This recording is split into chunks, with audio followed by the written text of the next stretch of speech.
ಹರೇ ಶ್ರೀನಿವಾಸ, ಗುರೋ ರಾಘವೇಂದ್ರ. ನನ್ನ ಆತ್ಮೀಯ ಅಧ್ಯಾತ್ಮ ಬಂಧುಗಳೆಲ್ಲರಿಗೂ ಕೂಡ ಅನಂತ ಶಿರಸಾಷ್ಟಾಂಗ ಪ್ರಣಾಮಗಳು. ವಾಯುದೇವರ ಈ ಶ್ರೇಷ್ಠತ್ವವನ್ನು 3-4 ಉಪನಿಷತ್ತುಗಳು ಸ್ಪಷ್ಟಪಡಿಸ್ತವೆ. ಸ್ವತಃ ಆಚಾರ್ಯರು ತಮ್ಮ ತಾತ್ಪರ್ಯ ನಿರ್ಣಯದಲ್ಲಿ ಇದನ್ನು ವಿಶಿಷ್ಟವಾದ ರೀತಿಯಲ್ಲಿ ಹೇಳ್ತಾರೆ. ಎಲ್ಲದಕ್ಕಿಂತ ಮಿಗಿಲಾಗಿ ಪುರಾಣ ಪ್ರಪಂಚದಲ್ಲಿ ಒಂದು ದೊಡ್ಡದಾಗಿರ್ತಕ್ಕಂಥ ಸ್ಕಾಂದ ಪುರಾಣ ಅದಲ್ಲ, ಆ ಸ್ಕಾಂದ ಪುರಾಣ ಈ ಕಥಾಭಾಗವನ್ನು ವಿಸ್ತಾರವಾಗಿ ಹೇಳಿದೆ. ಅಸ್ಮಾಸು ದೇವಂ ಅಧಿಕಂ ನೈವ ವಿದ್ಮಃ ಕಥಂಚನ ತ್ವಮೇವ ನಿರ್ಣಯಂ ಬ್ರೂಹಿ ದೇವಾ ಸಂತಯಿನ ಖಲು. ಅಂದರೆ ಈ ಶ್ಲೋಕದಿಂದ ಪ್ರಾರಂಭವಾಗಿ ಸುಮಾರು ಒಂದು 30 ಶ್ಲೋಕದವರೆಗೆ ಕೂಡ 25 ಶ್ಲೋಕಗಳಲ್ಲಿ ವಾಯುದೇವರ ಶ್ರೇಷ್ಠತೆಯನ್ನು, ಈಗೇನು ಕಥೆ ಹೇಳಿದೆವಲ್ಲ, ದೇವತೆಗಳ ಮಧ್ಯದಲ್ಲಿ ವಾಗ್ವಿವಾದ ಆಯಿತು ಅಂಥೇಳಿ ಈ ಕಥಾಭಾಗವನ್ನು ಸ್ಕಾಂದ ಪುರಾಣ ಹೇಳ್ತದೆ. ಎಲ್ಲದಕ್ಕಿಂತ ಮಿಗಿಲಾಗಿ ಮಾನ್ಯ ವಿಜಯದಾಸರು ತಮ್ಮ ಒಂದು ಸುಳಾದಿಯಲ್ಲಿ ಈ ಕಥಾಭಾಗವನ್ನೆಲ್ಲ ಹೇಳಿದ್ದಾರೆ. ಸುರರು ತಮ್ಮಳು ತಾವೇ ನೆರೆದು ಯೋಚಿಸಿದರು, ಮರುತನು ನಮಗೆಲ್ಲ ಹಿರಿಯನು ಅಹುದೆಂಬ ಗೊರುವಿನ ತನವೇನು, ಸರಿ ಸರಿ ಬಂದಾದುತ್ತರವ ಸಾರುತ್ತಿರೆ ಹರಿ ಅರಿದು ಒಂದು. ಇದು ತಾಳಗಳಲ್ಲಿ ಅದೇ ಈ 7 ತಾಳಗಳಲ್ಲಿರ್ತಕ್ಕಂಥ ಈ ಸುಳಾದಿ ವಾಯುದೇವರ ಶ್ರೇಷ್ಠತೆಯನ್ನು, ಅವರು ಎಲ್ಲ ತತ್ವಾಭಿಮಾನಿ ದೇವತೆಗಳಿಗಿಂತ ಶ್ರೇಷ್ಠರು ಎಂಬುದನ್ನು ಸ್ಪಷ್ಟ ಮಾಡ್ತದೆ ಮಾತು. ಅದನ್ನು ಅದಕ್ಕಿಂತ ಅದ್ಭುತವಾದ್ದು ವಾಯುದೇವರ ಶ್ರೇಷ್ಠತೆ ಏನು ಎಂಬುದಕ್ಕೆ ಮತ್ತೊಂದು ಉದಾಹರಣೆಯನ್ನು ಹೇಳಬಹುದು. ಅದನ್ನು ಜ್ಞಾನಿಗಳು ಹೇಳ್ತಾರೆ, ಪುರಾಣಗಳು ಹೇಳ್ತವೆ. ಏನಂತ, ದೇವತೆಗಳಲ್ಲಿ ಒಟ್ಟು ಭಗವಂತ ಲಕ್ಷ್ಮಿ ಇವರಿಬ್ಬರನ್ನು ಬಿಟ್ಟುಬಿಟ್ರೆ ನಂತರದಲ್ಲಿರ್ತಕ್ಕಂಥ ಎಲ್ಲ ದೇವತೆಗಳ ಅಂದರೆ ಬ್ರಹ್ಮ ವಾಯು ಇವರೇ ಮೊದಲಾದವರು, ಗರುಡ ಶೇಷ ರುದ್ರರು, ಎಲ್ಲಿವರೆಗೆ ಕರ್ಮಾಭಿಮಾನಿ ಪುಷ್ಕರಣವರೆಗೆ ಇರತಕ್ಕಂಥ ಎಲ್ಲ ತತ್ವಾಭಿಮಾನಿ ದೇವತೆಗಳಿದ್ದಾರಲ್ಲ, ಇವರೆಲ್ಲರೂ 2 ವಿಧ ಇದ್ದಾರೆ, 2 ಗುಂಪು. ಇವ್ರನ್ನ 2 ಭಾಗ ಮಾಡ್ಬೋದು. ಏನದು?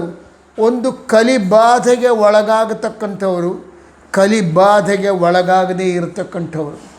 ಅಂದರೆ ಅದನ್ನಿನ್ನ ವಿವರಣ, ಅಜ್ಞಾನಕ್ಕೆ ಒಳಗಾಗದೇ ಇರತಕ್ಕಂಥವರು, ಅಜ್ಞಾನಕ್ಕೆ ಒಳಗಾಗತಕ್ಕಂಥವರು.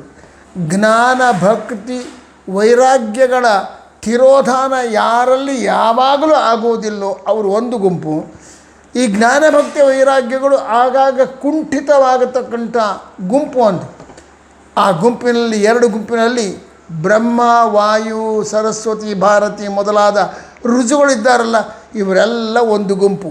ಇವರಲ್ಲಿ ಕಲಿಬಾಧೆ ಇರೋದಿಲ್ಲ, ಕಲಿಯ ಪ್ರವೇಶ ಇರುವುದಿಲ್ಲ, ಇವರಿಗೆ ಎಂದೆಂದೆಂದಿಗೂ ಅಜ್ಞಾನ ಬರೋದಿಲ್ಲ. ಇವರು ಜ್ಞಾನ ಭಕ್ತಿ ವೈರಾಗ್ಯಗಳಿಂದ ಪೂರ್ಣರಾಗಿರ್ತಾರೆ. ಬರೀ ಪೂರ್ಣರು ಮೂಲ ರೂಪದಲ್ಲೆಲ್ಲ, ಅವರು ಅವತಾರ ಮಾಡಿದಾಗಲೂ ಕೂಡ ಅದೇ ರೀತಿ ಇರ್ತಾರೆ, ಒಂದು ಚೂರ ವ್ಯತ್ಯಾಸ ಇರೋದಿಲ್ಲ. ಅದೇ ಗರುಡ ಶೇಷ ರುದ್ರರಿದ್ದಾರಲ್ಲ, ಇಲ್ಲಿಂದ ಹಿಡ್ಕೊಂಡು ಕರ್ಮಾಭಿಮಾನಿ ಪುಷ್ಕರಣವರೆಗೆ ಇರತಕ್ಕಂಥ ಎಲ್ಲ ದೇವತೆಗಳು ಕಲಿಬಾಧೆಗೆ ಒಳಗಾಗ್ತಾರೆ, ಅಜ್ಞಾನಕ್ಕೆ ಒಳಗಾಗ್ತಾರೆ. ಅವರಲ್ಲಿರುವ ಜ್ಞಾನ ಭಕ್ತಿ ವೈರಾಗ್ಯಗಳು ಕುಂಠಿತವಾಗ್ತದೆ. ಮೂಲ ರೂಪದಲ್ಲಿ ಕುಂಠಿತವಾಗ್ತದೆ, ಅವತಾರ ರೂಪಗಳಲ್ಲಿ ಕುಂಠಿತವಾಗ್ತದೆ. ಇದು ರುಜುಗಳಿಗೆ ಆಗೋದಿಲ್ಲ. ಆದ ಕಾರಣ ವಾಯುದೇವರು ಅತ್ಯಂತ ಶ್ರೇಷ್ಠರು. ಇಂಥ ಗುಂಪಿಗೆ ಸೇರಿದವರು ಯಾರು ಅಂದರೆ ವಾಯುದೇವರು. ವಾಯುದೇವರ ಜ್ಞಾನ ಅಸದೃಶ, ಅವರ ಭಕ್ತಿ ಅಸದೃಶ, ಅವರ ವೈರಾಗ್ಯ ಅಸದೃಶವಾಗಿರತಕ್ಕಂಥದ್ದು, ಅವರ ವ್ಯಕ್ತಿತ್ವ ಅದು ನಮ್ಮ ಊಹೆಗೆ ನಿಲುಕದೇ ಇರತಕ್ಕಂಥದ್ದು. ಆದ ಕಾರಣ ಗುರುಪವಮಾನ ಅಂತ ಕರೆದು, ನೀವು ಶ್ರೇಷ್ಠರಯ್ಯ, ನಿಮಗೆ ಸಮಾನವಾದವರಿಲ್ಲ, ಈ ರೀತಿ. ಅದನ್ನು ವಾಯುರ್ಹಿ ಮೋಕ್ಷದ ವಾಯುರ್ಹಿ ಸರ್ವಜೀವಾನಾಂ ಅಭಿಮಾನಿ ನಿಯಾಮಕಃ ಬಲ ಮೇಧ ಧೃತಿ ಸ್ಥೈರ್ಯ ಧ್ಯಾನ ವೈರಾಗ್ಯಮಾನವಾನ್ ಜ್ಞಾನಾನಂದ ಭಕ್ತಿಯಾದಿ ಗುಣಮಾನೀ ಸ ಏಕಲಃ ಆನಂದಾನುಭವಸ್ಯತ್ಯಂ ಭವಸ್ಯಾಪಿ ವಿಮುಕ್ತೈರಪಿ ಸಪ್ರಭು. ಎಷ್ಟು ಸುಂದರವಾದ ಮಾತು ಹೇಳ್ತಾರೆ ಇದನ್ನು. ಅಂದರೆ ವಾಯುರ್ಹಿ ಸರ್ವಜೀವಾನಾಂ ಅಭಿಮಾನಿ, ವಾಯು ಇದ್ದಾನಲ್ಲ ಎಲ್ಲ ಜೀವಿಗಳಿಗೆ ಅಭಿಮಾನಿ ಅವನು. ಬ್ರಹ್ಮದೇವರಷ್ಟೇ, ಬ್ರಹ್ಮ ಮತ್ತು ವಾಯುಗಳು ಜೀವಾಭಿಮಾನಿಗಳು. ನಿಯಾಮಕರು, ಅವರನ್ನು ಕಂಟ್ರೋಲ್ ಮಾಡ್ತಕ್ಕಂಥವ್ರು, ಎಲ್ಲ ಜೀವಿಗಳಿಗೆ ಅಧಿಪತಿಯಾಗಿರ್ತಕ್ಕಂಥವ್ರು. ಬಲದಲ್ಲಾಗಲಿ, ಬುದ್ಧಿಯಲ್ಲಾಗಲಿ, ಧೃತಿ ಅಂದರೆ ಧೈರ್ಯವನ್ನು ತಡ್ಕೊಂಬೋದ್ರಲ್ಲಾಗಲಿ, ಸ್ಥೈರ್ಯದಲ್ಲಾಗಲಿ, ಧ್ಯಾನ ಮಾಡುವುದರಲ್ಲಾಗಲಿ, ವೈರಾಗ್ಯದಲ್ಲಾಗಲಿ, ಜ್ಞಾನ ಆನಂದ ಭಕ್ತ್ಯಾದಿಗಳಲ್ಲಾಗಲಿ ಈ ರುಜುಗಳಿಗೆ ಸಮಾನವಾದ ವ್ಯಕ್ತಿಗಳು ಯಾರೂ ಇಲ್ಲ. ಇವರು ಮಹಾ ದೊಡ್ಡ ವ್ಯಕ್ತಿಗಳು ಅಂತ ಅದು ಹೇಳ್ತದೆ.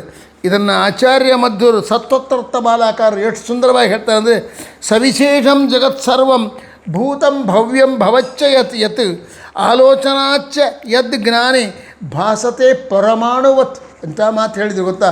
ವಾಯುದೇವರ ಒಂದು ಸಲ ಕಣ್ಣು ಮುಚ್ಚಿ ಆಲೋಚನೆ ಮಾಡಿದರು ಅಂತಂದರೆ ಇಡೀ ವಿಶ್ವದ ಪರಿಚಯ ಆಗ್ತದೆ ಅವರಿಗೆ. ಇಡೀ ವಿಶ್ವದಲ್ಲಿ ಎಲ್ಲೆಲ್ಲಿ ಯಾರ್ಯಾರಿದ್ದಾರೆ, ಏನೇನು ಮಾಡ್ತಾ ಇದ್ದಾರೆ, ಹೇಗಾಗಿದ್ದಾರೆ, ಅವರಿಂದ ಏನೇನು ಮಾಡಿಸ್ಬೇಕು ಎಂಬುದು ವಾಯುದೇವರಿಗೆ ಕೇವಲ ಒಂದು ಕ್ಷಣ ಮಾತ್ರ ಕಣ್ಣನ್ನು ಮುಚ್ಚಿ ಒಂದು ಕ್ಷಣ ಆಲೋಚನೆ ಮಾಡಿದ್ರೆ ಸಾಕು. ಆದ ಕಾರಣ ಅವರಿಗೆ ಸಮಾನವಾದ ವ್ಯಕ್ತಿ ಇಲ್ಲ ಅಂತ ಹೇಳ್ತಾರೆ. ಇದರಿಂದಲೂ ಕೂಡ ಸ್ಪಷ್ಟವಾದ ಶ್ರೇಷ್ಠತ್ವ ವಾಯುದೇವರಿಗೆ ವ್ಯಕ್ತವಾಗ್ತದೆ. ಇದಾದಮೇಲೆ ಗುರು ಶಬ್ದಕ್ಕೆ ಮತ್ತೊಂದು ಅರ್ಥ ಅದೇ ಮಹಾಬಲಶಾಲಿ ಅಂತ ಹೇಳಿ. ಗುರು ಅಂದರೆ ಶ್ರೇಷ್ಠ ಅಂತ ಒಂದು ಅರ್ಥ, ಅದರ ನೋಡಿದ್ವಿ ನಾವು ಹೇಗೆ ವಾಯುದೇವರು ಶ್ರೇಷ್ಠರು ಎಂಬುದು. ಗುರು ಎಂಬ ಶಬ್ದಕ್ಕೆ ಮಹಾಬಲಶಾಲಿ, ವಿಚಿತ್ರವಾದ ಸಾಟಿ ಇಲ್ಲದೆ ಇರತಕ್ಕಂಥ ಬಲ ಉಳ್ಳವನು ಯಾವನೋ ಅವನು ಗುರು ಅಂತ ಕರೆಸಿಕೊತಾನೆ. ವಾಯುದೇವರ ಬಲದ ಬಗ್ಗೆ ನಾವು ಹೇಳೋದು ಬೇಕಾಗಿಲ್ಲ. ಉಪನಿಷತ್ತು ಮತ್ತು ಬೇರೆ ಗ್ರಂಥಗಳು ಹೇಳ್ತವೆ, ಈ ಬ್ರಹ್ಮಾಂಡ ಏನದಲ್ಲ, ಈ 50 ಕೋಟಿ ಯೋಜನ ವಿಸ್ತಾರಾತ್ಮಕವಾಗಿರತಕ್ಕಂಥ ಬ್ರಹ್ಮಾಂಡವನ್ನು ವಾಯುದೇವರು ಮನಸ್ಸು ಮಾಡಿದರೆ ತಾಳವನ್ನಾಗಿ ಮಾಡಿ ಕುಣಿಯಬಲ್ಲರಂತೆ. ಅಷ್ಟು ಶಕ್ತಿ ಉಳ್ಳವರು ವಾಯುದೇವರು ಅಂತ ಹೇಳ್ತಾರೆ. ಹನುಮಂತ ದೇವರು ಅಂದರೆ ಮುಖ್ಯ ಪ್ರಾಣ, ಅಷ್ಟು ಶಕ್ತಿ ಉಳ್ಳವರು. ಇದಕ್ಕೆ ಇನ್ನೊಂದು ಹೇಳ್ತಾರೆ, ಒಂದೇ ಹೇಳ್ತೀನಿ, 14 ಲೋಕಗಳನ್ನು ಅಣುರೂಪದಲ್ಲಿ ಹೊತ್ತವರು ಮಹಾನುಭಾವರು. ಎಷ್ಟು ವ್ಯಾಪ್ತಿ ಅದೆ ಅಂದರೆ, ಕೆಳಗಡೆ ಸಾಕ್ಷಾತ್ ಬ್ರಹ್ಮಾಂಡದ ಒಳಭಾಗದಲ್ಲಿ ಬಿಟ್ಬಿಡ್ರಿ, ಬ್ರಹ್ಮಾಂಡದ ಹೊರಭಾಗದಲ್ಲಿ ಮೊಟ್ಟ ಮೊದಲು ಪರಮಾತ್ಮ ಪರಮಪುರುಷ ಎಂಬ ಹೆಸರಿನಿಂದ ಕೂರ್ಮ ರೂಪದಲ್ಲಿ ಇಡೀ ಬ್ರಹ್ಮಾಂಡವನ್ನು ಹೊತ್ತಿದ್ದಾನೆ. ಅದರ ನಂತರದಲ್ಲಿ ಆತನ ಮೇಲೆ ಶಕ್ತಿ ಮಹಾಲಕ್ಷ್ಮಿ ಅವಳು ಕೂರ್ಮ ರೂಪದಲ್ಲಿ ನಿಂತುಕೊಂಡಿದ್ದಾಳೆ. ಇದು ಬ್ರಹ್ಮಾಂಡದ ಹೊರಗೆ, ಅಲ್ಲಿ ಯಾರು ವಾಯುದೇವರಾಗಲಿ ಅವರು ಯಾರು ಇರೋದಿಲ್ಲ. ಬ್ರಹ್ಮಾಂಡದ ಒಳಗೆ ಬಂದಾಗ ಕೆಳಗಡೆ ಘನೋದಕದಲ್ಲಿ ಮೊಟ್ಟ ಮೊದಲು ಭಗವಂತ ಕೂರ್ಮ ರೂಪದಲ್ಲಿ ಹೊತ್ತುಕೊಂಡು ನಿಂತ್ಕೊಂಡಿದ್ದಾನೆ. ಇಂಥ ಕೂರ್ಮರೂಪಿಯಾಗಿರ್ತಕ್ಕಂಥ ಭಗವಂತನ ಮೇಲೆ ವಾಯುದೇವರು ಮತ್ತೊಂದು ಕೂರ್ಮ ರೂಪದಲ್ಲಿ ನಿಂತ್ಕೊಂಡಿದ್ದಾರೆ. ಈ ವಾಯುದೇವರ ಬೆನ್ನ ಮೇಲೆ ಇಡೀ ವಿಶ್ವ 14 ಲೋಕಗಳು ಅಂದರೆ ಶೇಷನಿಂದ ಹಿಡ್ಕೊಂಡು ಎಲ್ಲ 14 ಲೋಕಗಳು ಅಣುರೂಪದಲ್ಲಿ ನಿಂತುಕೊಂಡವೆ. ಅಂದರೆ ಅವರಿಗೆ ಅದು 14 ಲೋಕಗಳು ಇದ್ದಂತೆ ಗೊತ್ತಾಗೋದಿಲ್ಲ ಯಾರಿಗೆ, ವಾಯುದೇವರಿಗೆ. ಅಷ್ಟು ಸುಲಭವಾಗಿ ಹೊತ್ತಿದ್ದಾರೆ ಮಾತು. ಇನ್ನೊಂದು ವಿಚಿತ್ರವಾದ ಮಾತು ಹೇಳ್ತಾರೆ, ಎಷ್ಟು ಬಲಶಾಲಿ ಅಂದರೆ ಅವರು ಶೇಷನಿಂದ ಕೂಡಿಕೊಂಡಿರ್ತಕ್ಕಂಥ 14 ಲೋಕಗಳನ್ನು ಹೊತ್ತಿದ್ದು ಮಾತ್ರವಲ್ಲ, ಆ ಕೂರ್ಮ ರೂಪದಿಂದ ಇಡೀ ಬ್ರಹ್ಮಾಂಡವನ್ನು ವ್ಯಾಪಿಸಿ ನಿಂತಿದ್ದಾರೆ.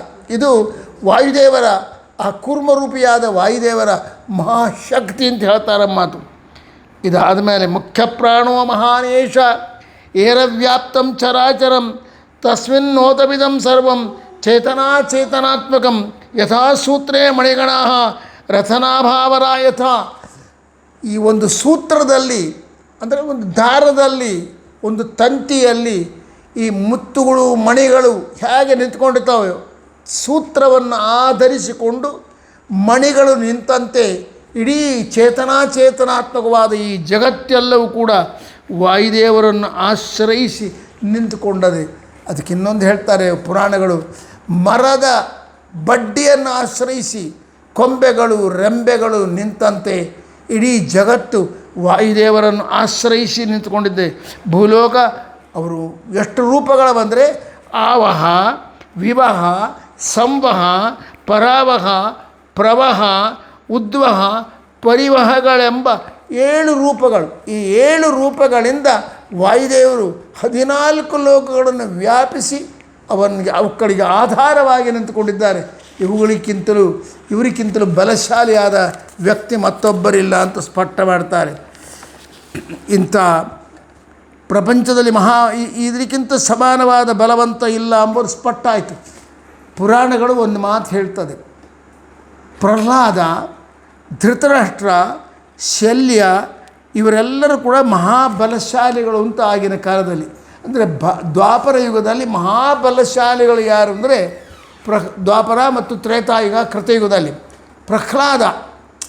ಪ್ರಹ್ಲಾದನಿಗೆ ಸಮಾನವಾದ ಬಲಶಾಲಿ ಇಲ್ಲಂತೆ. ಅದಾದ ಮೇಲೆ ಧೃತರಾಷ್ಟ್ರ ಅಂದರೆ ದುರ್ಯೋಧನಾದಿಗಳ ತಂದೆ, ಶಲ್ಯ ಮಹಾರಾಜ ಕುಂತಿಯ ಅಣ್ಣ, ಇವನಿಗೆ ಸಮಾನ. ಆಮೇಲೆ ದುರ್ಯೋಧನ, ಮಾದ್ರಿಯ ಅಣ್ಣ, ಮಾದ್ರಿ ದೇವಿಯ ಅಣ್ಣ ಮತ್ತು ದುರ್ಯೋಧನ ಇವರೆಲ್ಲ ಮಹಾಬಲಶಾಲಿಗಳು ಅಂತ ಆಗಿರೋ ಕಾಲದ ನಿರ್ಣಯ ಆಗಿತ್ತು. ಇಂಥ ಬಲಶಾಲಿಗಳಾದ ಈ 4 ಜನರಲ್ಲಿ ಯಾರು ಇದ್ದರು ಗೊತ್ತಾ? ವಾಯುದೇವರಿದ್ದರು. ವಾಯುದೇವರು ಇದ್ದಿದ್ದಕ್ಕಾಗಿ ಅವರಿಗೆ ಆ ಬಲ. ವಾಯುದೇವರು ಏನಾದರೂ ಇಲ್ದಿದ್ದರಿಗಿನ ಈ 4 ಜನರಿಗೂ ಕೂಡ ಧೃತರಾಷ್ಟ್ರನಿಗಾಗಲಿ, ಶಲ್ಯನಿಗಾಗಲಿ, ದುರ್ಯೋಧನಿಗಾಗಲಿ, ಪ್ರಹ್ಲಾದನಿಗಾಗಲಿ ಇಂಥ ಶಕ್ತಿಯೇ ಬರ್ತಿಲ್ಲ. ಅದ ಕಾರಣ ಮಹಾಬಲಶಾಲಿ ಯಾರಯ್ಯ ಅಂದರೆ ಪ್ರಹ್ಲಾದ. ಸೊ ಇದರ ಮೇಲೆ ಇನ್ನೊಂದು ಹೇಳ್ತಾರೆ, ವಾಯುದೇವರ ಶರೀರ ವಜ್ರ ಶರೀರ. ಆ ಶರೀರಕ್ಕೆ ಯಾವ ತರಹವಾದ ದಬ್ಬಾಳಿಕೆ ಆಗುವುದಿಲ್ಲ. ಅದು ಅಚ್ಛೇದ್ಯ ಅಭೇದ್ಯವಾಗಿರುತ್ತೆ. ಅಂದರೆ ಸ್ವರೂಪ ಅಲ್ಲ ಹೇಳ್ತಾ ಇದ್ದು. ವಾಯುದೇವರಿಗೆ ಮಹತ್ತತ್ವ ವಿಜ್ಞಾನ ತತ್ವಾತ್ಮಕವಾದ ಒಂದು ಶರೀರ ಅಂತ ಏನದಲ್ಲ, ಆ ಶರೀರ ಯಾತರಿಂದಲೂ ಕೂಡ ನಾಶ ಹೊಂದಲಿಕ್ಕೆ ಸಾಧ್ಯ ಇಲ್ಲ. ಅಂಥ ಅದ್ಭುತವಾಗಿರತಕ್ಕಂಥ ವಜ್ರ ಸದೃಶವಾಗಿರತಕ್ಕಂಥ ಶರೀರ ಉಳ್ಳವರು. ಅದಕ್ಕೆ ಅವರಿಗೆ ಉಪನಿಷತ್ತು ಏನು ಹೇಳ್ತು ಗೊತ್ತಾ? ಆಖಣಾಶ್ರಮ ಅಂತ ಹೇಳ್ತು. ಆಖಣಾಶ್ರಮ ಅಂದರೆ ವಜ್ರ ಅತ್ಯಂತ ಕಠಿಣವಾಗಿರತಕ್ಕಂಥ ಶರೀರ ಉಳ್ಳವರು. ಅದರ ಮೇಲೆ ಏನು ಪ್ರವಾಹ, ಏನು ದೆಬ್ಬೆಗಳು ಬಿದ್ದರೂ, ಯಾವ ಆಯುಧ ಬಂದು ಬಡ್ಕೊಂಡ್ರೂ ಕೂಡ ವಾಯುದೇವರ ಶರೀರಕ್ಕೆ ಏನೇನೂ ಆಗೋದಿಲ್ಲ. ಅಂಥ ಅಂದರೆ ಗುರು ಎಂಬ ಶಬ್ದಕ್ಕೆ ಶ್ರೇಷ್ಠ ಅಂತ ಒಂದು ಅರ್ಥ, ಅದನ್ನು ವಿವರಣೆ ಮಾಡಿದ್ವಿ. ಅದರ ನಂತರದಲ್ಲಿ ಅದ್ಭುತವಾದ ಇನ್ನೊಂದು ಅರ್ಥ ಹೇಳಿದಿವಿ, ಅವರು ಮಹಾಬಲಶಾಲಿಗಳು ಅಂತ ಹೇಳಿದಿವಿ. ಅದರ ಮೇಲೆ ಇನ್ನೊಂದು ಹೇಳ್ತಾ ಇದ್ದಾರೆ, ಗುರು ಎಂಬುದಕ್ಕೆ ದೃಢವಾದ ಶರೀರ ಉಳ್ಳವರಿಗೆ ಗುರು ಅಂತ ಕರೀತಾರೆ. ಶ್ರೇಷ್ಠ ಎಂಬುದು ಗುರು ಶಬ್ದಕ್ಕೆ ಅರ್ಥ, ಮಹಾಬಲಶಾಲಿ ಎಂಬುದು ಗುರು ಶಬ್ದಕ್ಕೆ ಅರ್ಥ, ಅತ್ಯಂತ ದೃಢವಾದ ಶರೀರ ಉಳ್ಳವರು ಎಂಬುದಕ್ಕೂ ಕೂಡ ಗುರು ಅಂತ ಕರೀತಾರೆ. ವಾಯುದೇವರು ಎಷ್ಟು ದೃಢವಾದ ಶರೀರ ಉಳ್ಳವರು ಅಂತಂದರೆ ಒಂದೇ ಒಂದು ಉದಾಹರಣೆ ಪದ್ಮಪುರಾಣ ಹೇಳ್ತಿದ್ದನು ಸ್ಪಷ್ಟವಾಗಿ. ದೇವತೆಗಳ ಮತ್ತು ದೈತ್ಯರ ಮಧ್ಯದಲ್ಲಿ ಒಪ್ಪಂದ ಆಗಿ ಭಗವಂತನ ಆಜ್ಞೆಯ ಪ್ರಕಾರ ಸಮುದ್ರ ಮಥನ ಮಾಡ್ತಾರೆ. ಅಮೃತ ಪಾನಕ್ಕಾಗಿ ಅಮೃತವನ್ನು ತಂದ್ಕೋಬೇಕು. ಆ ಅಮೃತವನ್ನು ಸಮಾನವಾಗಿ ಎಲ್ಲರೂ ಹಂಚಿಕೊಂಡು ಎಲ್ಲರೂ ದೃಢಕಾಯರಾಗಬೇಕು ಎಂಬ ಭಾವನೆಯಿಂದ ದೇವತೆಗಳು ಮತ್ತು ದಾನವರು ಇಬ್ಬರು ಸೇರಿ ಸ್ನೇಹದಿಂದ ಮಂದರ ಪರ್ವತವನ್ನು ಕಡಗೋಲನ್ನಾಗಿ ಮಾಡಿ, ವಾಸುಕಿಯನ್ನು ಹಗ್ಗವನ್ನಾಗಿ ಮಾಡಿ, ನಾನಾ ಔಷಧಿಗಳನ್ನು ಕ್ಷೀರ ಸಮುದ್ರದಲ್ಲಿ ಹಾಕಿ ಸಮುದ್ರ ಮಥನ ಮಾಡ್ತಾರೆ. ಆ ಸಮುದ್ರ ಮಥನ ಮಾಡಿದಾಗ ಮೊಟ್ಟ ಮೊದಲು ಬಂದದ್ದು ಯಾವುದೆಂದರೆ ಕಾಲಕೂಟ ವಿಷ. ಅದು ಕೇವಲ ಉದಯ ಆಗ್ತಾ ಇರಲಿಕ್ಕಾಗಿಯೇ ದೇವತೆಗಳು ಎಷ್ಟೋ ಪ್ರಾಣಿಗಳು ಸತ್ತು ಹೋದವು. ದೇವತೆಗಳು, ದೈತ್ಯರು, ಮಹಾಬಲಶಾಲಿಗಳು ಎಲ್ಲರೂ ಮೂರ್ಛಿತರಾದರು. ಆ ಕಾಲಕೂಟ ಪೂರ್ಣವಾಗಿ ಇನ್ನು ವ್ಯಾಪಿಸಿತು ಅಂದರೆ ಜಗತ್ತೇ ನಾಶವಾಗುತ್ತದೆ ಎನ್ನುವಾಗ ಭಗವಂತ ಏನು ಮಾಡ್ತಾನೆ ಗೊತ್ತನ? ವಾಯುದೇವರಿಗೆ ಹೇಳ್ತಾನೆ, ಅದೇ ಪವಮಾನನಿಗೆ ಮುಖ್ಯ ಪ್ರಾಣನಿಗೆ ಹೇಳ್ತಾನೆ, ವಾಯು ಅದನ್ನು ನೀನು ಪಾನ ಮಾಡು ಅಂತಂದಾಗ ವಾಯುದೇವರು ಆ ಭಗವಂತನ ಆಜ್ಞೆಗೆ ಬದ್ಧರಾಗಿ ಆ ಪರಬ್ರಹ್ಮನನ್ನು ಸ್ಮರಣೆ ಮಾಡ್ತಾ ಆ ಭಯಂಕರವಾದ ಕಾಲಕೂಟ ವಿಷವನ್ನು ಪಾನ ಮಾಡಿಬಿಡ್ತಾನೆ. ಏನೇನೇನೇನು ಅವ್ರ ದೇಹಕ್ಕೆ ಸ್ವಲ್ಪ ಕೂಡ ವ್ಯತ್ಯಾಸ ಆಗೋದಿಲ್ಲ. ಆದರೆ ಭಾಗವತ ಹೇಳ್ತದೆ, ವಾಯುದೇವರು ಪಾವನ ಮಾಡಿದ ಮೇಲೆ ರುದ್ರದೇವರು ಬರ್ತಾರೆ, ನಾನು ಪಾನ ಮಾಡ್ತೀನಿ ಅಂತಾರೆ. ಆಗ ವಾಯುದೇವರು ಆ ವಿಶ್ವದಲ್ಲಿ ಸ್ವಲ್ಪ ಭಾಗವನ್ನು ಪಿಷ್ಟಪೇಷಣ ಮಾಡಿ ರುದ್ರದೇವರಿಗೆ ಕೊಡ್ತಾರೆ. ಆ ರುದ್ರದೇವರ ಕಂಠದಲ್ಲಿ ಅದು ಪ್ರವೇಶ ಮಾಡಿದ ಕೂಡಲೇ ಕಂಠ ಎಲ್ಲ ನೀಲಿ ಆಗಿಬಿಡ್ತದೆ, ಕಪ್ಪಾಗಿ ಬಿಡ್ತದೆ. ಆಗ ಪಾರ್ವತೀ ದೇವಿ ಬಂದು ಅದನ್ನು ಹಿಡಿದು ಬಿಡ್ತಾಳೆ, ನಿಂದ್ರಿಸಿ ಬಿಡ್ತಾಳೆ. ಸರ್ವಮಂಗಲೆ ಅಲ್ಲವ ಅವಳ ತಾಳಿ ಎಂಬುದು ಅವಳು ಮಹಾಮುತ್ತೈದೆ ಆದ ಕಾರಣ ರುದ್ರದೇವಿ ಏನಾಗಬಾರ್ದಂತ ಕುತ್ತಿಗೆಗೆ ತಾನು ಅಡ್ಡ ಬಂದು ನಿಂದುತ್ತಾಳೆ. ಆ ವಿಷ ಕೆಳಗೆ ಇಳಿಯೋದಿಲ್ಲ. ಅದರಿಂದ ಅವನಿಗೆ ನೀಲಕಂಠ ಅಂತ ಬಂತು. ನೀಲಕಂಠತ್ವ ಯಾಕೆ ಬಂತು ಅಂದರೆ ವಿಷಪಾನ ಮಾಡಿದ್ದಕ್ಕಾಗಿ, ಸ್ವಲ್ಪ ಅಂಶವನ್ನು ಕುಡಿದಿದ್ದಕ್ಕೆ ಅಷ್ಟು ಕಷ್ಟಪಟ್ಟರು ರುದ್ರದೇವರು. ವಾಯುದೇವರಿಗೆ ಪೂರ್ಣ ಕಾಲಕೂಟವನ್ನು ಪಾನ ಮಾಡಿದರೂ ಕೂಡ ಏನಾಗಲಿಲ್ಲ. ಆದ ಕಾರಣ ವಾಯುದೇವರ ದೇಹ ಎಂಥದ್ದು ಅಂದರೆ ವಜ್ರ ಸದೃಶವಾದದ್ದು, ಯಾತಕ್ಕೂ ಅದು ಬೊಗ್ಗದೇ ಇರತಕ್ಕಂಥದ್ದು. ಇದು ಒಂದನೇ. ಮತ್ತೊಂದು ಅದು ಅದ್ಭುತವಾದದ್ದು, ಈ ಭಾಗ ಉಪನಿಷತ್ತುಗಳಲ್ಲಿ ಬರ್ತಕ್ಕಂಥದ್ದು. ಇದು ವಿಜ್ಞಾನಾತ್ಮಕವಾಗಿರ್ತಕ್ಕಂಥ ಭಾಗ. ಎಷ್ಟು ಸೈಂಟಿಫಿಕ್ ಅದ ಇದು ಅಂತಂದರೆ, ದೇವತೆಗಳಿಗೆ ಬಹಳ ಶ್ರಮ ಆಯಿತು. ದೈತ್ಯರ ದಬ್ಬಾಳಿಕೆ ಆಗಾಗ ಆಗ್ತಾ ಇರುವುದರಿಂದ ದೇವತೆಗಳು ಸೋಲೋದು, ರಾಜ್ಯ ಭ್ರಷ್ಟರಾಗುವುದು, ಓಡಿ ಹೋಗುವುದು. ಕೆಲವೊಮ್ಮೆ ಗೆಲ್ತಾ ಇದ್ದರು ದೇವತೆಗಳು, ಕೆಲವೊಮ್ಮೆ ಗೆಲ್ತಾ ಇದ್ದರು, ಮತ್ತು ಕೆಲವೊಮ್ಮೆ ಸೋಲ್ತಾ ಇದ್ದರು. ಸೋತಾಗ ಬಹಳ ಕಷ್ಟ ಅನುಭವಿಸ್ತಾ ಇದ್ದರು. ಅದು ಪ್ರಾರಬ್ಧ. ಅಲ್ಲಿ ಅರ್ಥ ನಾವೇನು ಮಾಡಬೇಕಂದ್ರೆ, ದೇವತೆಗಳಿಗೆ ಸೋಲು ಎಂಬುದು, ಅವರು ಇಂದ್ರಾದಿ ದೇವತೆಗಳು ತಮ್ಮ ತಮ್ಮ ಲೋಕವನ್ನು ಬಿಟ್ಟು ಹೋಗುವುದು, ಇವೆಲ್ಲ ಏನಂದರೆ ದುಃಖ ಪ್ರಾರಬ್ಧ ಅನುಭವಿಸ್ಬೇಕಾಗಿರ್ತದೆ. ಆದ ಕಾರಣ ಆ ರೀತಿ ಭಗವಂತ ವ್ಯವಸ್ಥೆ ಮಾಡ್ತಾನೆ. ಯಾಕಂದರೆ ಅವನೊಂದು ನಿರ್ಣಯ ಮಾಡಿದ್ದಾನೆ. ಎಲ್ಲ ಕಾಲದಲ್ಲೂ ಸಾತ್ವಿಕ ಗುಣ ಇರೋದಿಲ್ಲ, ತಮೋ ಗುಣ ಕೂಡ ಬರ್ತಾ ಇರ್ತಾರೆ. ಹೇಗೆ 24 ಗಂಟೆ ಸೂರ್ಯನ ಉದಯ ಇರೋದಿಲ್ಲ, ಸೂರ್ಯನ ಪ್ರಕಾಶ ಜಗತ್ತಿನಲ್ಲಿ 24 ಗಂಟೆ ಇರೋದಿಲ್ಲ. ಒಂದು ಭಾಗದಲ್ಲಿ ಬೆಳಕಿದ್ದರೆ ಮತ್ತೊಂದು ಭಾಗದಲ್ಲಿ ಕತ್ತಲಿರ್ತದೆ, ಮತ್ತೊಂದು ಭಾಗದಲ್ಲಿ ಬೆಳಕಿದ್ದರೆ ಈ ಭಾಗದಲ್ಲಿ ಕತ್ತಲಿರ್ತದೆ. ಈ ಬೆಳಕು ರಾತ್ರಿ ಹಗಲು ಎನ್ನುವುದು ಹೇಗೋ ಹಾಗೆ ಕೆಲವು ಕಾಲದಲ್ಲಿ ದೈತ್ಯರಿಗೆ ಬಲ ಇರ್ತದೆ, ಕೆಲವು ಕಾಲದಲ್ಲಿ ದೇವತೆಗಳಿಗೆ ಬಲ ಇರ್ತಾರೆ. ದೇವತೆಗಳಿಗೆ ಬಲ ಇದ್ದಾಗ ದೈತ್ಯರನ್ನು ದಬ್ಬಾಳಿಕೆ ಮಾಡಿ ದೈತ್ಯರನ್ನು ಸೋಲಿಸಿಬಿಡ್ತಾರೆ. ಆದರೆ ದೈತ್ಯರಿಗೆ ಶಕ್ತಿ ಬಂತು ಅಂತಂದಾಗ, ತಮೋಗುಣದ ಉನ್ನಾಹ ಆಯಿತು ಅಂತಂದಾಗ ದೇವತೆಗಳು ಬಹಳ ಸೋಲಬೇಕಾಗ್ತದೆ, ಬಹಳ ಕಷ್ಟಗಳನ್ನು ಅನುಭವಿಸಬೇಕಾಗ್ತದೆ. ಇದನ್ನು ಶಾಶ್ವತವಾಗಿ ಪರಿಹಾರ ಮಾಡಿಕೋಬೇಕು ಅಂತೇಳಿ ದೇವತೆಗಳೇನು ಮಾಡ್ತಾರೆ, ಭಗವಂತನಲ್ಲಿ ಪ್ರಾರ್ಥನೆ ಮಾಡ್ತಾರೆ. ಉದ್ಗೀತ ನಾಮಕ ಪರಮಾತ್ಮನಲ್ಲಿ ಪ್ರಾರ್ಥನೆ ಮಾಡ್ತಾರೆ. ಆಗ ಭಗವಂತ ಹೇಳ್ತಾನೆ, ನನ್ನನ್ನು ಉಪಾಸನೆ ಮಾಡಿರಿ ನೀವು ಸಾಮಗಾನದಿಂದ, ನಾನು ನಿಮಗೆ ಅನುಗ್ರಹ ಮಾಡ್ತೀನಿ. ಆಯ್ತು ಸ್ವಾಮಿ, ಹೆಂಗೆ ಉಪಾಸನೆ ಮಾಡಬೇಕು? ನೀವು ಯಾವುದೋ ಒಂದು ಅಧಿಷ್ಠಾನದಲ್ಲಿ ನನ್ನನ್ನು ಉಪಾಸನೆ ಮಾಡಿರಿ, ಎಲ್ಲೋ ಒಂದು ಕಡೆ ನನ್ನ ಚಿಂತನೆ ಮಾಡಬೇಕು. ಆಗ ಎಲ್ಲ ದೇವತೆಗಳು ಸೇರಿ ಏನು ಮಾಡ್ತಾರೆ, ಸೂರ್ಯಾಂತರ್ಗತನಾಗಿರ್ತಕ್ಕಂಥ ಉದ್ಗೀತ ನಾಮಕ ಪರಮಾತ್ಮನನ್ನು ಉಪಾಸನೆ ಮಾಡ್ತಾರೆ. ಪ್ರಾತಃ ಕಾಲದಿಂದ ಹಿಡ್ಕೊಂಡು ಸಾಯಂಕಾಲದವರೆಗೆ ಆ ಸೂರ್ಯಾಂತರ್ಗತನಾಗಿರ್ತಕ್ಕಂಥ ಉದ್ಗೀತ ನಾಮಕ ಪರಮಾತ್ಮನನ್ನು ಸಾಮವೇದದಿಂದ ಅಖಂಡವಾಗಿ ಸ್ತೋತ್ರ ಮಾಡ್ತಾರೆ. ರಾತ್ರಿ ಆಗ್ತದೆ. ರಾತ್ರಿ ಆದ ಕೂಡಲೇ ಏನಾಗಿಬಿಡ್ತದೆ ಗೊತ್ತಾ, ಆ ಸೂರ್ಯನ ಮೇಲೆ ದೈತ್ಯರೆಲ್ಲ ಬಂದು ದಬ್ಬಾಳಿಕೆ ಮಾಡಿಬಿಟ್ಟು ಅದನ್ನು ಅವರಿಗೆ ಫಲ ದೊರೆಯದಂತೆ ಮಾಡಿಬಿಡ್ತಾರೆ. ಅಂದರೆ ಒಂದು ರೀತಿಯಿಂದ ಯಜ್ಞ ಕುಂಡ ಅಂದ್ಕೊಳ್ರಿ. ಯಜ್ಞ ಕುಂಡ ಮಾಡಿ ದೇವತೆ ಋಷಿಗಳೆಲ್ಲ ಯಜ್ಞ ಮಾಡ್ತಾರೆ. ಯಜ್ಞ ಎಲ್ಲ ಪೂರ್ತಿ ಆಗಬೇಕಾಗ್ತದೆ. ಇನ್ನು ಪೂರ್ಣಾಹುತಿ ಕೊಡಬೇಕು ಅನ್ನುವಾಗ ಈ ರಾವಣನ ಭೃತ್ಯರು ಬಂದು ಯಾವ ರೀತಿ ಯಜ್ಞವನ್ನು ಧ್ವಂಸ ಮಾಡ್ತಾರೋ ಆ ರೀತಿ ರಾತ್ರಿ ಆಗ್ತಾ ಇರಲಿಕ್ಕಾಗಿ ದೈತ್ಯರು ಬಂದು ಸೂರ್ಯನ ಪ್ರತೀಕವನ್ನು ಧ್ವಂಸ ಮಾಡಿಬಿಡ್ತಿದ್ರು. ಇದು ಮೇಲಿನ ಅರ್ಥ.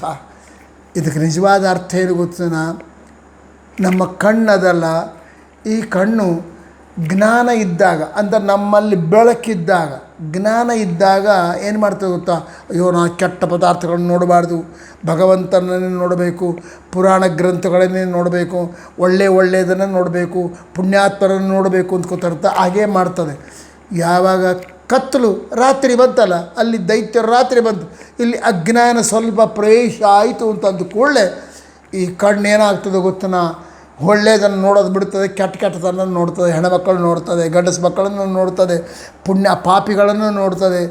ಏನನ್ನೋ ಒಟ್ಟು ಒಳ್ಳೆಯ ಪುಸ್ತಕಗಳನ್ನು ಓದೋದು ಬಿಟ್ಟು ಕೆಟ್ಟ ಪುಸ್ತಕಗಳನ್ನು ಓದಿ ಹಾಳು ಮಾಡಿಕೊಳ್ತದೆ.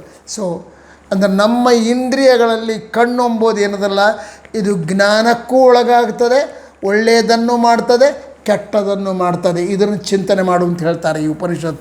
ಇದು ನಿಜವಾಗಿ ದೇವತೆಗಳು ಸೂರ್ಯಾಂತರ್ಗತನಾದ ಉದ್ಗೀತ ನಾಮಕ ಪರಮಾತ್ಮರ ಉಪಸರ ಮಾಡಿದರು ಅಂತಂಬೋದು ಒಂದು ಕತೆ. ಅದರ ಹಿನ್ನೆಲೆಯಲ್ಲಿರುವ ಬ್ಯಾಕ್ಗ್ರೌಂಡು ಅರ್ಥ ಏನು ಅಂದರೆ, ಕಣ್ಣು ಎಂಬುದು ಸೂರ್ಯನಿಗೆ ಸ್ಥಾನ. ಅಂಥ ಕಣ್ಣು ಬರೀ ಒಳ್ಳೆಯದೇ ನೋಡ್ತಾ ಇರೋದಲ್ಲ, ಕೆಟ್ಟದನ್ನು ನೋಡ್ತದೆ, ಅಜ್ಞಾನಕ್ಕೂ ಒಳಗಾಗ್ತದೆ. ಅದೇ ಪ್ರಕಾರ ಕಿವಿಗಳು, ಇದು ಒಳ್ಳೆ ಜ್ಞಾನ ಇದ್ದಾಗ ಪುರಾಣ ಕಥೆಗಳನ್ನು ಕೇಳ್ತದೆ, ಆನಂದ ಬರ್ತದೆ. ಅಜ್ಞಾನ ಪ್ರವೇಶ ರಾತ್ರಿ ಆಯಿತು ಅಂದರೆ, ರಾತ್ರಿ ಅಂದರೆ ಅಜ್ಞಾನ ಬಂತು ಅಂದರೆ ಕೆಟ್ಟ ಕೆಟ್ಟ ಮಾತುಗಳನ್ನೆಲ್ಲ, ಲೋಕ ವಾರ್ತೆಗಳನ್ನೆಲ್ಲ ಕೇಳಿ ಹಾಳಾಗಿಬಿಡ್ತದೆ. ಸೊ ದಿಗ್ದೇವತೆಗಳು ಏನು ಮಾಡಲಾರ, ಸೂರ್ಯನು ಏನು ಮಾಡಲಾರ. ಅದೇ ಪ್ರಕಾರ ಎಲ್ಲ ದೇವತೆಗಳು ಇದೇ ಪರಿಸ್ಥಿತಿ. ಆದರೆ ಒಂದದ ನೋಡ್ರಿ, ಯಾವುದು ಮುಖ್ಯ ಪ್ರಾಣ ಅಂದರೆ ಶ್ವಾಸೋಚ್ಛ್ವಾಸ ಅದಲ್ಲ, ಅದು ಕೆಟ್ಟಿದ್ದು ಎಂಬುದಿಲ್ಲ. ಕಣ್ಣು ಕೆಡ್ತದೆ, ಮೂಗು ಕೆಡ್ತದೆ, ನಾಲಿಗೆ ಕೆಡ್ತದೆ, ಕಿವಿಗಳು ಕೆಡ್ತಾವೆ, ಕೈಗಳು ಕೆಡ್ತಾವೆ, ಪೂಜೆನೂ ಮಾಡ್ತವೆ ಕೈಗಳು, ಕೆಟ್ಟ ಪದಾರ್ಥಗಳನ್ನು ಮುಡ್ತಾವೆ, ಕಾಲುಗಳು ಒಳ್ಳೆಯ ಜಾಗಕ್ಕೂ ಹೋಗ್ತಾವೆ, ಕೆಟ್ಟ ಜಾಗಕ್ಕೂ ಹೋಗ್ತಾವೆ. ಈ ಶ್ವಾಸೋಚ್ಛ್ವಾಸ ಅಂತ ಏನದಲ್ಲ, ಹಂಸನಾಮಕ ಪರಮಾತ್ಮನ ಧ್ಯಾನ ರೂಪದಲ್ಲಿ ವಾಯುದೇವರು ಮಾಡತಕ್ಕಂಥ ಉಪಾಸನ ಅದಲ್ಲ, ಈ ಪ್ರಾಣ, ಮುಖ್ಯ ಪ್ರಾಣನ ಉಚ್ಛ್ವಾಸ ನಿಶ್ವಾಸ ಇದು ಕೆಟ್ಟಿತು ಎಂಬುದಿಲ್ಲ, ನಿಂದಿರ್ತದಷ್ಟೇ. ಅದು ನಿಂದಿರ್ತದೆ, ಇಲ್ಲಾಂದರೆ ಉಚ್ಛ್ವಾಸ ವಿಶ್ವಾಸ ನಡೀತಾ ಇರ್ತದೆ. ಅದು ಇಲ್ಲರಿ ವಾಯು ಶ್ವಾಸೋಚ್ಛ್ವಾಸ ಕೆಟ್ಟೋಗ್ಯದೆ, ಅದು ಕಲುಷಿತವಾಗಿದೆ. ಹೃದಯ ಕಲುಷಿತ ಆಗ್ಬೋದು, ನಮ್ಮ ನಾಡಿ ಮಂಡಲಗಳು ಕಲುಷಿತವಾಗಬಹುದು, ಪಂಪಿಂಗ್ ಮಾಡ್ತಕ್ಕಂಥ ಹೃದಯ ಕಿಡ್ನಿಗಳು ಕೆಡಬಹುದೇ ಹೊರತಾಗಿ ಶ್ವಾಸೋಚ್ಛ್ವಾಸ ಕೆಡುವುದು ಎಂಬುದು ಎಲ್ಲೆಲ್ಲೆಲ್ಲಿ ಇಲ್ಲ ಚರಿತ್ರೆಯಲ್ಲಿ. ಅಂಥ ಶ್ವಾಸೋಚ್ಛ್ವಾಸಕ್ಕೆ ಅಧಿಪತಿಯಾದ ವಾಯುದೇವರನ್ನು ಯಾರೂ ಕೆಡಿಸ್ಲಿಕ್ಕೆ ಸಾಧ್ಯ ಇಲ್ಲ. ಮತ್ತೆ ಮುಂದೆ ಇದು ಹೇಗೆ ಎಂಬುದನ್ನು ನಾಳೆ ನೋಡೋಣ ಅಂತ ಹೇಳ್ತಾ, ಹರೇ ಶ್ರೀನಿವಾಸ, ಗುರೋ ರಾಘವೇಂದ್ರ.